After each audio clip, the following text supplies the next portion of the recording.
Picture this. You're at your mother's funeral. You're holding her ashes, crying, saying goodbye.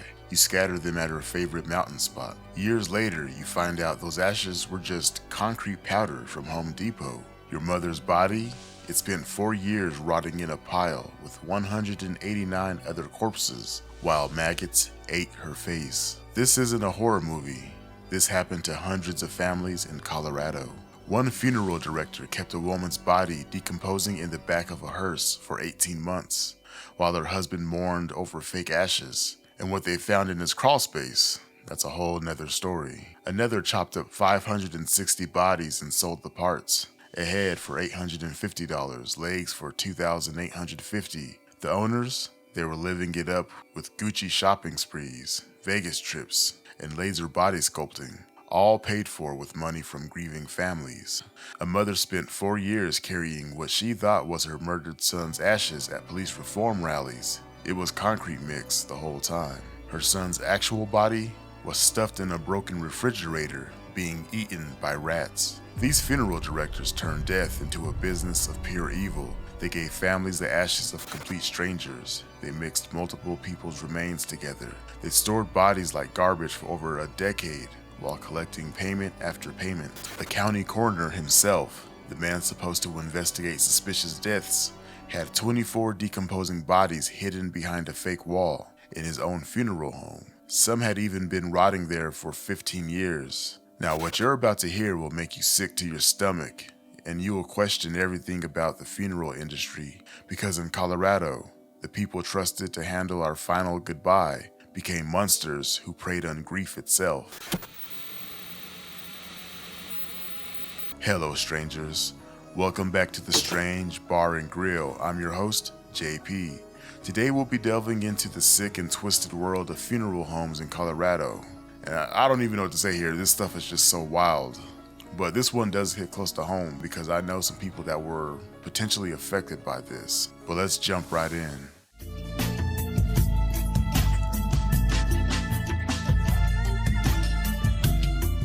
In October 2023, in a quiet neighborhood in Penrose, Colorado, for weeks, residents noticed something wrong. A terrible smell was coming from the old funeral home building. They said it was putrid. No one could ignore it anymore, so they called the police. When police got the search warrant and opened that door, they found something that would shake the entire state of Colorado. Inside that building were 190 human bodies decomposing, rotting, stacked on top of each other like firewood.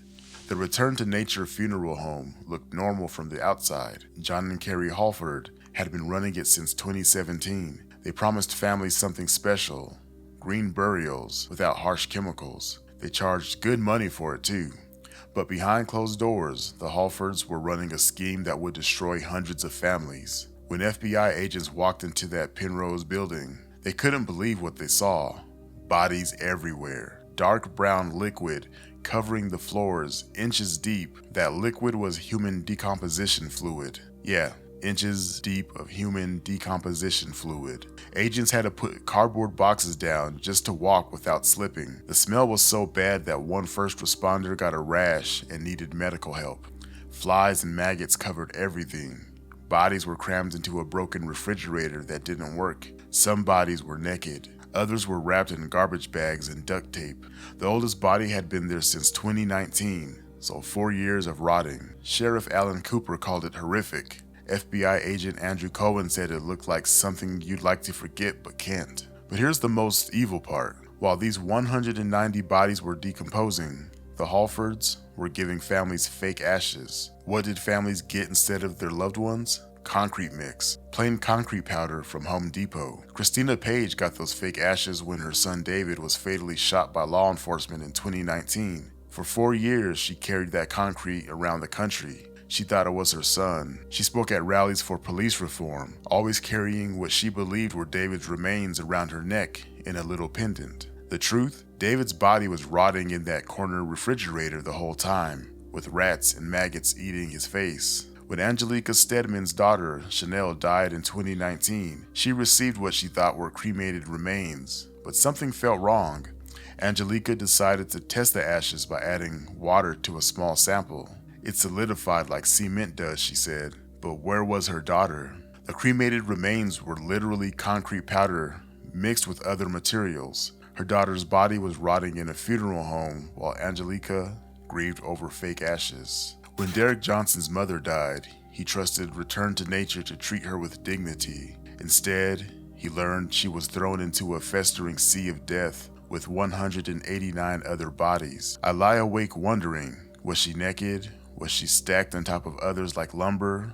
Johnson testified. The images haunted his sleep for months. He was especially angry that while families suffered, the funeral home owners lived, they laughed, they dined. My mom's cremation money likely helped pay for a cocktail, a day at the spa, a first-class flight, he said.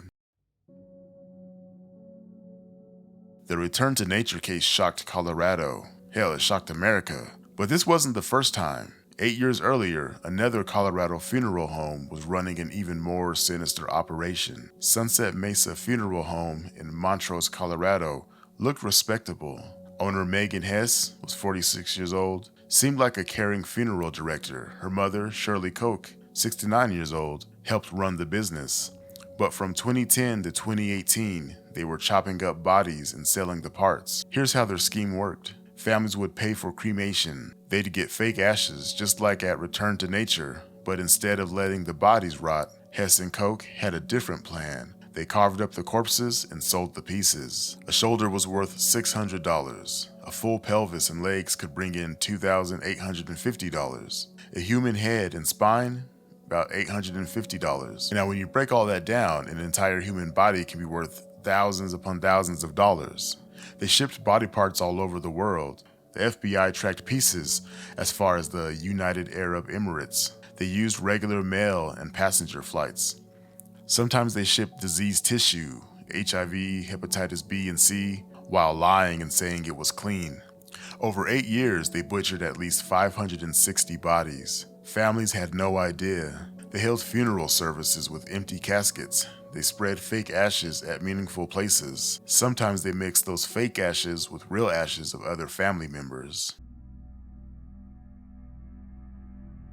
Colorado was becoming known for funeral home horrors. But why was this happening again and again? The answer is shocking. Colorado was the only state in America that didn't require licenses for funeral directors. You needed more training to cut hair than to handle dead bodies. There were no routine inspections, no background checks, no education requirements. Funeral directors didn't even need to graduate high school. The state had just a quarter of full-time workers to watch over 220 funeral homes and 77 crematoriums. This created the perfect environment for predators to prey on grieving families. On August 20th, 2025, state inspectors walked into Davis Mortuary in Pueblo, Colorado, and immediately smelled death. The stench of decomposition filled the air. What they found behind a hidden wall would shock the world. Brian Cotter owned Davis Mortuary with his brother Chris, but Brian Cotter wasn't just any funeral home owner. He was also the elected county coroner, the very official supposed to investigate suspicious deaths. For over a decade, Brian Cotter had been living a double life. When inspectors noticed a door concealed behind a cardboard display, Cotter begged them and pleaded with them not to go inside. But of course, they pushed past him anyway. Behind that fake wall lay 24 decomposing bodies in various stages of rot. Some stored there for 15 years. The longest had been decomposing since around 2010. The bodies weren't refrigerated. They were embalmed. They were just left to rot while Cotter collected money from families who thought their loved ones had been properly cremated. Many families had been carrying fake ashes for over a decade. Davis Mortuary had operated for over 100 years without a single inspection. Until 2025, no one was watching. Brian Cotter took advantage of this, storing more bodies than his facility could handle and giving families cremated remains of strangers. The discovery required hazmat teams to safely remove the decomposing remains. The smell was so bad that neighbors blocks away complained. Governor Jared Polis declared a disaster emergency and allocated $300,000 in emergency funds. Despite the horror, no criminal charges have been filed yet. The investigation could take months as forensic teams worked to identify the badly decomposed bodies. Cotter resigned as county coroner on August 29th of 2025, just 9 days after the discovery. In order to gain sympathy, his lawyer said that he was hospitalized for a cardiac event. But guess what?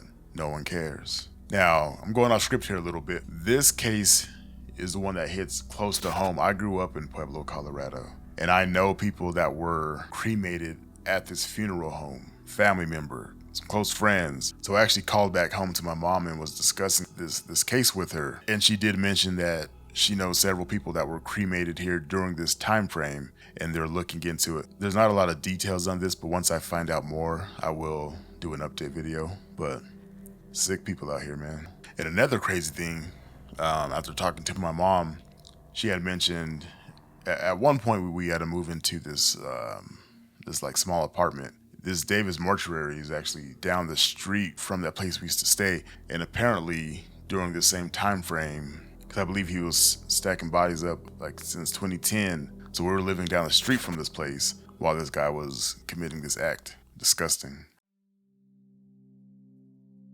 Now let's talk about the funeral director who kept a decomposing body in his car. Miles Harford always wanted to become a mortician. His friends called him Smiley Miley, and at 15, he dreamed of helping families say goodbye to their loved ones, which is a weird dream. Why would you at 15 want to be dealing with dead bodies? I don't know. Maybe I'm tripping, I don't know. But by 2025, he was sitting in prison for one of the most heartless crimes imaginable. Miles Harford owned Apollo Funeral and Cremation Services near Denver, but by 2021, money problems destroyed his business. Crematoriums refused to work with him because he owed thousands in unpaid bills.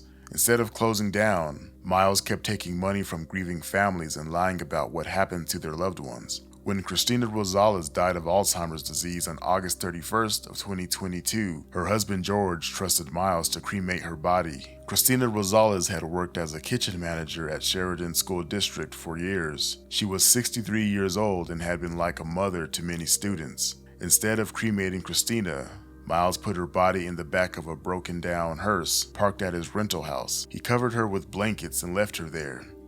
For 18 months, Christina's body lay in that car, through blazing summer heat and freezing winter cold. George Rosales received ashes, but they weren't his wife's. Miles had given him the cremated remains of a complete stranger. The family held funeral services, spread ashes, and mourned, all while Christina rotted in a car.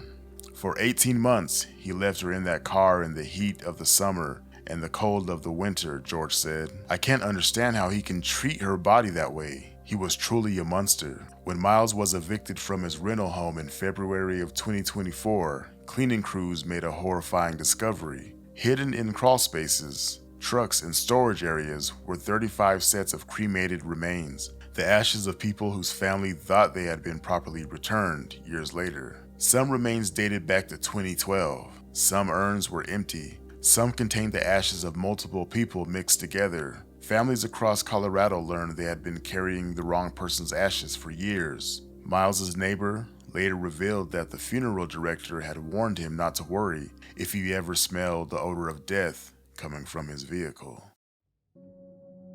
So you might be asking, what did these funeral directors do with all that stolen money? John Hallford bought luxury vehicles worth over $120,000. He spent $31,000 on cryptocurrency. The Hallfords shopped at Gucci and Tiffany. They took trips to Las Vegas, California, and Florida. Carrie Hallford got expensive laser body sculpting treatments, all while 190 bodies rotted in their building. They also stole almost $900,000 in COVID relief money meant to help small businesses. Instead of helping their business serve families, they spent it on themselves. When people started asking questions, John Hallford texted his wife in 2020, "My one and only focus is to keep us out of jail." But he wasn't focused on that enough. He kept adding bodies to the pile, because by 2023, the smell was so bad that neighbors couldn't ignore it anymore.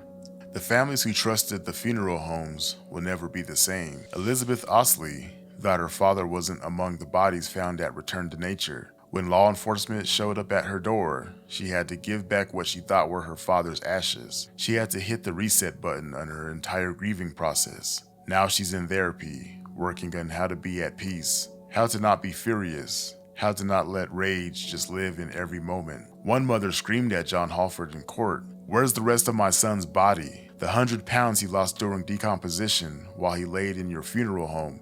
Where is it, John? Christina Page testified that now, every time she thinks of her son David, she has to think of John and Carrie Hallford too. That's not going away, she said. A boy named Colton Sperry had such severe emotional problems after learning about his grandmother that he expressed thoughts of taking himself out. Many families had spread fake ashes in places that meant something special. Ocean coastlines, mountain peaks, family farms. Now they know they scattered concrete powder or complete strangers while their loved ones rotted in a storage building. In court, a judge awarded the Return to Nature victims $950 million, the largest civil judgment in Colorado history, but the Hallfords have no money left. The families will probably never see a penny. How did these disgusting operations finally get exposed? Return to Nature fell apart when the Hallfords ran out of money. Their business license expired in November of 2022, but no one checked on them for almost a year. They kept taking bodies and money, even without a license.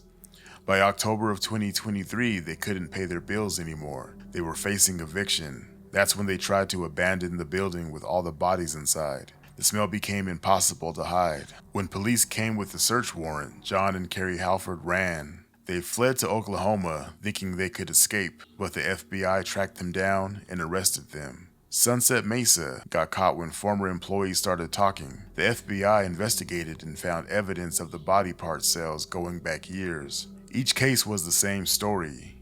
Years of warnings ignored. Families asking questions that didn't get answered. Small problems that became huge disasters because no one was watching. The criminal penalties have been severe. John Hallford got 20 years in federal prison, the maximum sentence. Megan Hess from Sunset Mesa also got 20 years.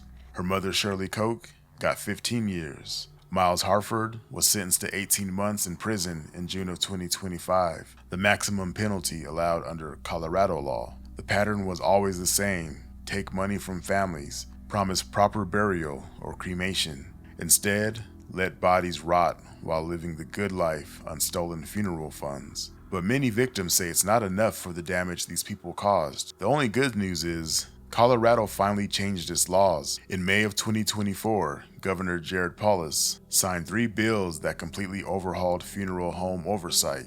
Now, funeral directors must have licenses. They need college degrees and must pass national exams. Background checks are required. Most importantly, inspectors will check funeral homes regularly instead of waiting for complaints. And these are surprise inspections, so they don't get warning beforehand. An inspector would just pop up and check things out. Colorado went from having the weakest funeral regulations in America to some of the strongest, but the changes came too late for the nearly 800 families who were victims of these schemes. Today, 17 bodies from Return to Nature still haven't been identified. They were too decomposed to figure out who they were. Some families may never know if their loved one was among the victims. Nearly 1,000 other families who used Return to Nature between 2017 and 2023 are still waiting to learn if they received real ashes or fake ones. Some victims say if they die tomorrow, they would want their families to take their body to another state rather than trust a Colorado funeral home. The discovery at Davis Mortuary in August of 2025 shows that inspectors are still finding problems. How many more hidden rooms of bodies are out there? Meanwhile, the legitimate funeral directors in Colorado are working hard to rebuild trust. They supported the new regulations because they want to separate themselves from the criminals who destroyed families and damaged their industry.